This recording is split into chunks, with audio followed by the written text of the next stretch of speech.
Et si la destruction créatrice chère à Schumpeter n'était pas aussi radicale qu'on le pense? L'exemple des agences immobilières confrontées à la vague numérique est à ce titre encourageant pour les acteurs de l'ancienne économie. Cette vague, c'est celle des startups technologiques qui chamboulent déjà de nombreux secteurs, comme la banque avec les fintech ou la restauration avec les foodtech. Pour les services immobiliers, ce sont les proptech. La dernière étude de Xerfi sur ce thème en dénombrait plus de 240 fin 2017 en France, contre seulement une cinquantaine en 2010. Et les champs investis sont de toute nature, allant du crowdfunding immobilier aux plateformes de location d'espaces de travail partagés, en passant par les outils de modélisation des informations du bâtiment et la réinvention des services de location ou de transaction. Restons justement dans la location-transaction. On y trouve des agences immobilières digitales spécialisées dans la centralisation de l'offre et de la demande de logements à louer, comme LokService, et qui promettent de simplifier les démarches. Gratuit pour les bailleurs, le coût d'accès pour déposer son annonce s'élève à quelques dizaines d'euros tout au plus pour les locataires. Fini donc les frais d'agence. On compte aussi les plateformes d'aide à la transaction comme Proprio ou Home Agency, à mi-chemin entre les agences traditionnelles et les plateformes de particulier à particulier.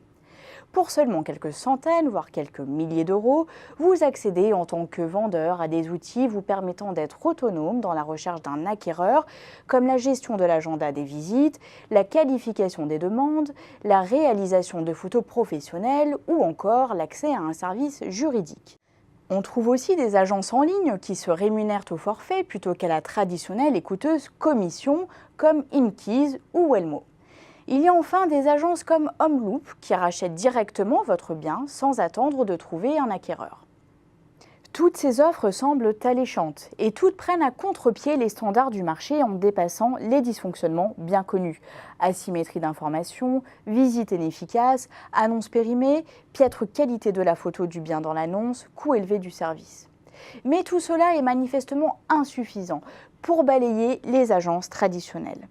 69% des ventes de logements passaient encore entre leurs mains en 2016 et cette part se maintient globalement depuis quelques années. Le nombre d'agences, lui, progresse avec la reprise de l'immobilier en hausse de 13% depuis 2013.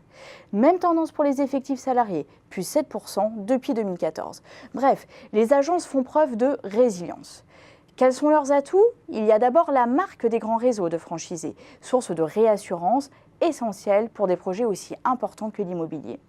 Il y a aussi la dimension humaine et l'accompagnement décisif pour un achat très engageant. Un agent immobilier apparaît comme un médiateur de confiance. Il dispose aussi d'une parfaite connaissance des marchés immobiliers locaux et cette connaissance s'améliore d'ailleurs avec l'utilisation de nouveaux outils de traitement des big data. Les grands réseaux font également leur aggiornamento en actualisant leur fonctionnement au niveau des process, des offres, du management et du marketing pour suivre les nouveaux usages des clients mais sans renier leur valeur. Leur omniprésence sur le site Le Bon Coin en témoigne, tout comme le développement des visites virtuelles, des estimations en ligne ou du recours au chatbot, ces robots conversationnels pour capter le client en ligne dès le début de sa phase de recherche. Le nouveau monde ne chasse donc pas systématiquement l'ancien. Parfois, il le complète, l'enrichit, le transforme via un processus d'acculturation. Cela permet aux agences immobilières de se mettre à jour tout en consolidant adroitement leur pouvoir de marché et ainsi se rendre incontournables.